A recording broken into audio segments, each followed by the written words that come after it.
Linear differential equation.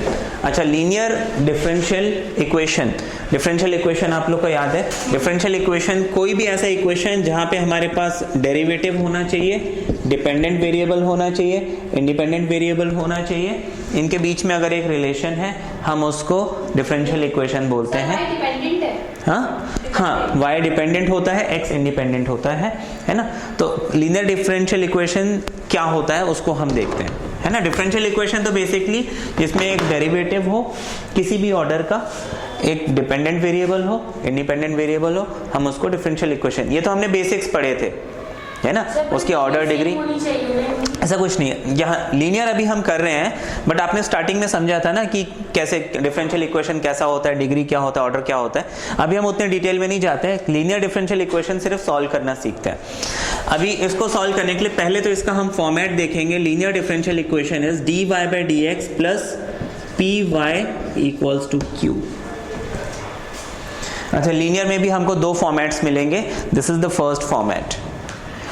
आपको यहाँ पे P और Q आइडेंटिफाई बस करना होगा।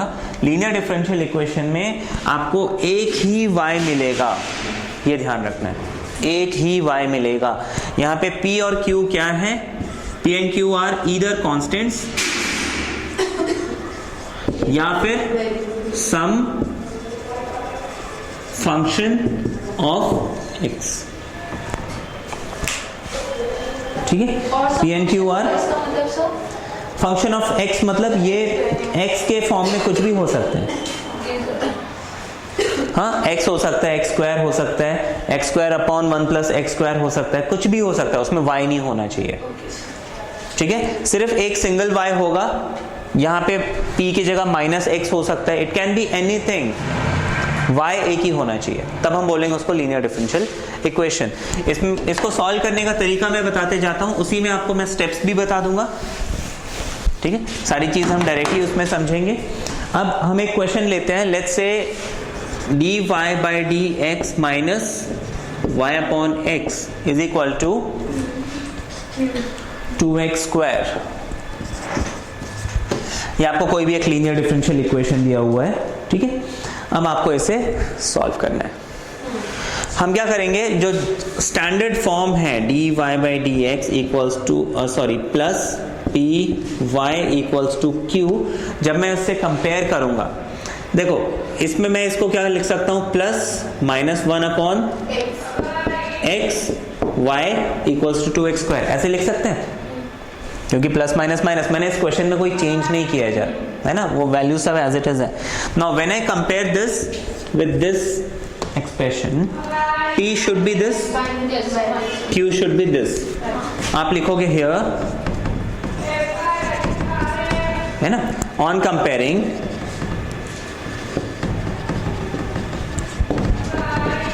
with this form we have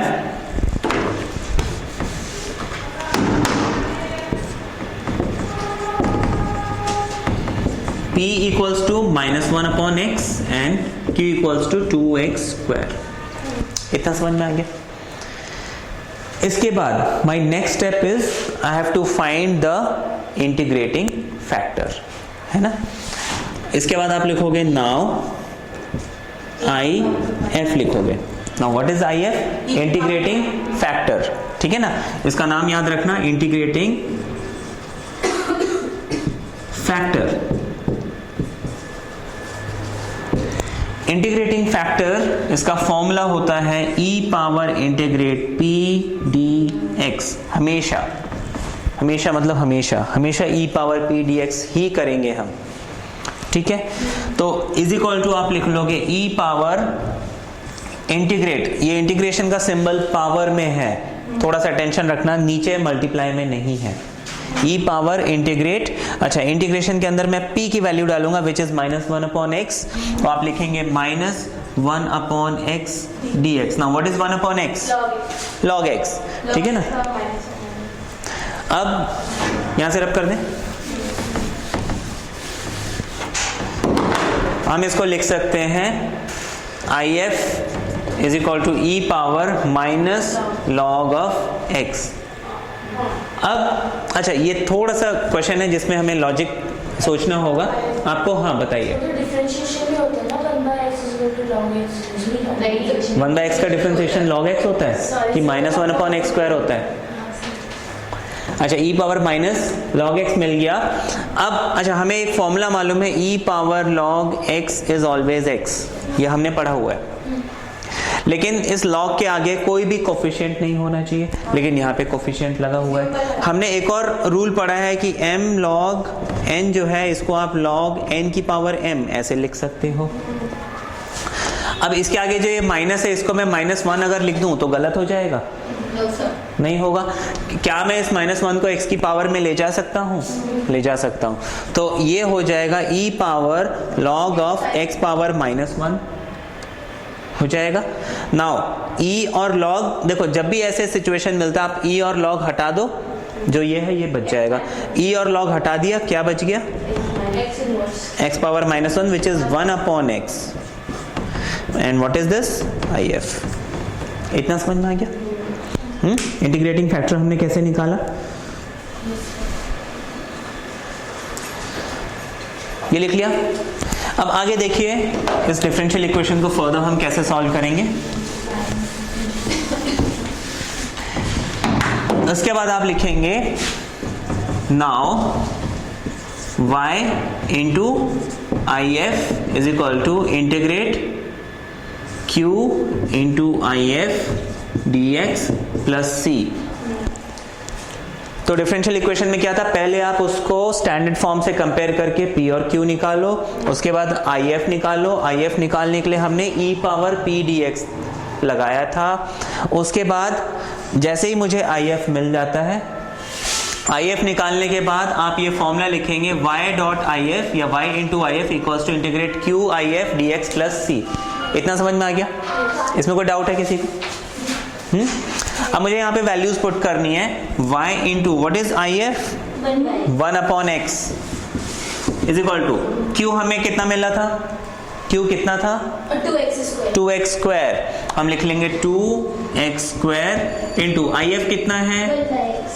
dx plus c। अच्छा, ये x से x कैंसिल, तो ये बेसिकली 2x बच गया। 2x को जब इंटीग्रेट करेंगे, बेसिक इंटीग्रेशन तो हमें सबको मालूम है ना। तो इसमें देखो डिफरेंशियल इक्वेशन सॉल्व करने के लिए आपको इंटीग्रेशन के टेक्निक्स मालूम हो, है ना। इसमें ज़्यादा यूज होता है integration by parts and formula based, जो 1/x² प्लस a², है ना। मोस्टली वो वाले फॉर्म यूज होते हैं। मेजॉरिटी, ऐसा नहीं है कि बाकी सब मैं स्किप कर दूं, बट हाँ मेजॉरिटी if आपका बाय पार्ट्स और जो सब्स्टिट्यूशन में वो चीज़ें हैं वो ज़्यादा यूज होती हैं, ठीक है। अच्छा, अब इसको 2x को हम जब सॉल्व करेंगे हो जाएगा 2x² 2 प्लस c। ये तो समझ में आ गया, एक्सप्लेन करने की जरूरत नहीं है। इस 2 और 2 को हम कैंसिल कर सकते हैं, तो आपको y/x equals to x² plus c ये आपको मिल जाएगा। हाँ जी, x भी आएगा सर, c तो कांस्टेंट है ना, तो सर उसके साथ x नहीं आएगा। c तो हमने अलग से रखा है ना, ये तो इंटीग्रेशन सिंबल के बाहर है ना। आप सिर्फ इतने पोर्शन को इंटीग्रेट करोगे, c अलग से लिखोगे। Now you cross multiply this, y equals to x³ plus cx, या ऐसे लिख दो, ये आपका आंसर आ गया। समझ में आ गया? इजी है, लीनियर। सर जो इंटीग्रेशन करते हैं, इस क्वेश्चन को देखते हैं। देखो, अच्छा हमारे पास लीनियर डिफरेंशियल इक्वेशन का फॉर्मेट क्या है? dy/dx plus py equals to q, है ना। अब dy/dx के साथ कुछ लगा हुआ है, मैं क्या करूंगा, पहले इस चीज को हटाऊंगा। तो आप इसके सोल्यूशन में क्या करेंगे, फर्स्ट ऑफ ऑल इस x log x से आप डिवाइड कीजिए, ठीक है, पूरे इक्वेशन को। यहाँ पे तो dy/dx आ गया, x log x हट गया, y के नीचे x log x लगेगा। ये समझ में आ गया? देखो ये यहाँ से हटाओगे तो इसके नीचे भी आएगा, इसके नीचे भी आएगा। तो y के नीचे x log x आया, उसको मैंने 1/x करके पहले से ही अलग करके लिख लिया।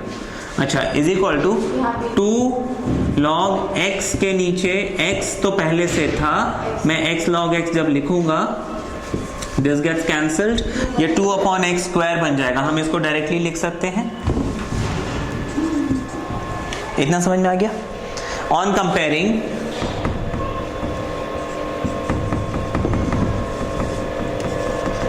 ठीक है, ऑन कंपेयरिंग हमारे पास P हो जाएगा 1/x log x और Q हो जाएगा 2/x²। ठीक है, P और Q हमने आइडेंटिफाई कर लिया। नेक्स्ट स्टेप क्या है मेरा? IF निकालना है। हम लिखेंगे IF is equal to e power integrate P dx equals to e power integrate 1/x log x dx. What is 1/x log x?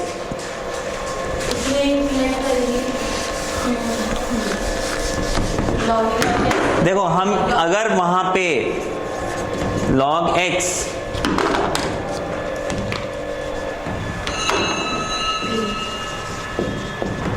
t put करते हैं तो 1/x dx becomes dt है ना। तो सिर्फ इतना part 1/x log x dx जो है 1/x और dx मिलके क्या बन जाएगा? dt, और ये log x बन जाएगा t which is log t। and what is t? log x। ये आपको मिल गया, इतना समझ में आ गया? इसमें कोई डाउट है? सर ये हम अलग से कर सकते हैं ना सर? हाँ सर ये हम अलग से कर सकते हैं सर? हाँ, इतना हमने अलग से कर लिया। अब इसको क्या करना है, मेरे को e की पावर में डाल देना है। आप लिखोगे therefore IF is equal to, देखो इफ यू आर कंफर्टेबल आप वैसे ही कर लो, ज्यादा अच्छा है। But if you are not comfortable, confusion हो रहा है क्योंकि पावर में आपको ये कैलकुलेशन करनी है। कई लोग क्या है थोड़ा सा कंफ्यूज हो जाते हैं पावर में रख के करने में, तो इट्स बेटर आप उसको अलग से सॉल्व कर लो, है ना। जैसे आप लिख सकते हो let this is equal to this, now this is equal to whatever, ये मिल गया। देयरफॉर IF जैसे मैंने आपको समझाया आप ऐसे भी कर सकते हो। मेन शीट में ही कीजिए, जरूरत नहीं है आपको उसको रफ में करने की। मेन शीट में कीजिए, जस्ट मेंशन कि मैंने उस पार्ट को अलग से सॉल्व किया, मुझे ये मिला, अब मैं इसको सॉल्व करूंगा। अब ये हो जाएगा e power log of log x। अब e की पावर में हमने पढ़ा था जब भी e की पावर में log आ जाता है तो e और log हट जाता है, सिर्फ जो बचता है x बचता है। अच्छा यहाँ पे e और log हट गया, क्या बच गया? हमेशा ध्यान रखना एक e और एक log हटेगा, लेकिन log के सामने कोई भी नंबर नहीं होना चाहिए। वो नंबर है तो पहले उसको पावर में भेजो। log x मिल गया। अब IF मुझे मिल गया log x, therefore IF is equal to log x. Now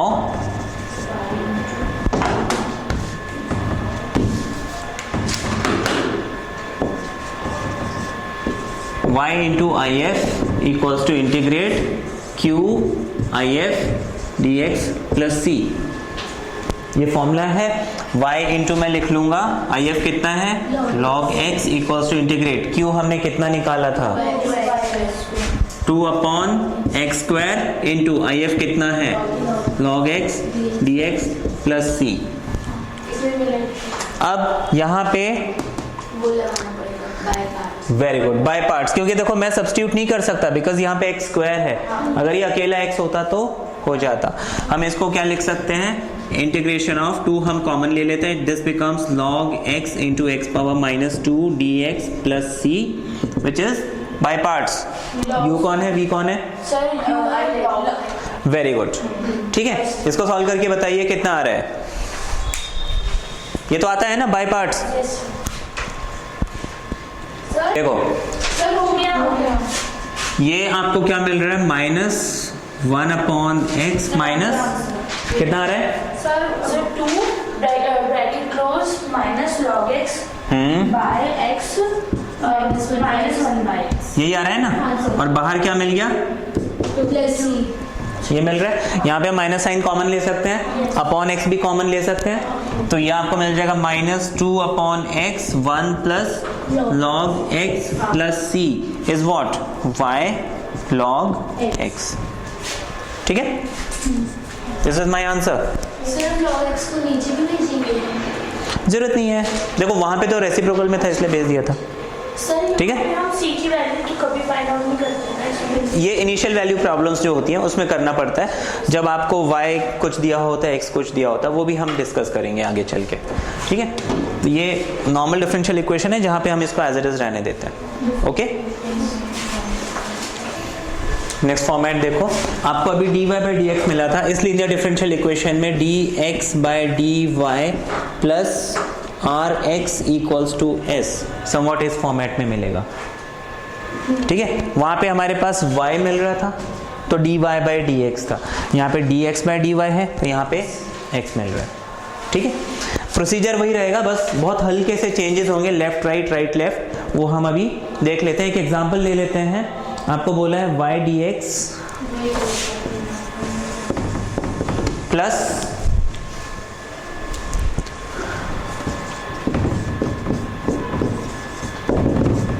आपको कोई भी एक क्वेश्चन दिया हुआ है। ठीक है, सबसे पहले मुझे क्या करना है, इसको डिफरेंशियल इक्वेशन के फॉर्म में कन्वर्ट करना है। आप लिखेंगे y dx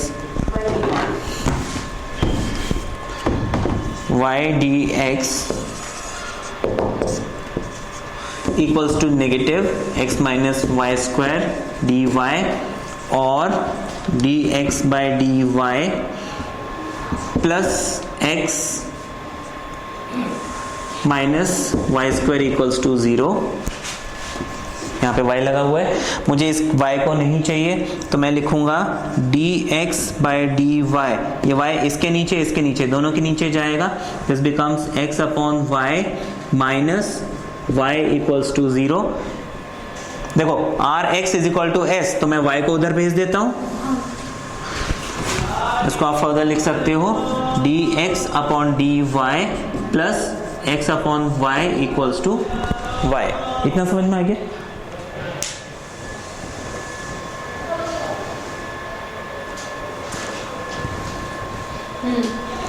ठीक है, ये क्लियर हो गया? इसमें कोई डाउट है? हाँ? हम जानबूझ के dx बाई dy क्यों कर रहे हैं, dy बाई dx क्यों नहीं कर रहे? आपके पास y 2 है ना, x आपके पास एक ही है, आपके पास x एक ही है, तो आप dy बाई dx तो कर ही नहीं सकते। अच्छा, अब इसको हम लिख सकते हैं dx upon dy plus 1 upon y x equals to y। अब यहाँ पे r हमारा कितना हो जाएगा? अच्छा, s कितना हो जाएगा? y। इतना समझ में आ गया? अब क्या था हमारा next step? if equals to e power integrate p dx। अच्छा, p को यहाँ पे किसने रिप्लेस किया? r ने, तो मैं लिखूंगा इंटीग्रेट r dy, क्योंकि आपको यहाँ विद रिस्पेक्ट टू y चलना है। ठीक है, एक चीज ये चेंज हो गई, वहां पे dx कर रहे थे, यहाँ पे dy कर दिया, this becomes e power integrate 1 upon y dy which is e power log of y which is y again. इसके बाद वहां पे हमारा फॉर्मूला क्या था? y into I F is equal to integrate q I F D X plus C. यहाँ पे मैं सबके इक्विवेलेंट से रिप्लेस करूंगा। यहाँ पे y को किसने रिप्लेस किया? x ने। आई एफ तो एज इट इज रहेगा। q को किसने रिप्लेस किया? s ने। I F as it is रहेगा। यहाँ पे dy लगा देंगे, है ना, क्योंकि यहाँ पे हम विद रिस्पेक्ट टू y चलेंगे। ये क्लियर हो गया? हाँ सर, e की पावर में सॉल्व करते टाइम पे वहाँ पे प्लस c नहीं लेंगे? नहीं। अच्छा, ये हो गया x इंटू आई एफ कितना हमारे पास? y है इक्वल्स टू इंटीग्रेट s कितना हमारे पास? आई एफ कितना है? जो कि आपको कितना मिल जाएगा? X y equals to integrate y square d y plus c which is y cube upon 3 plus c equals to x y. समझ में आ गया ये?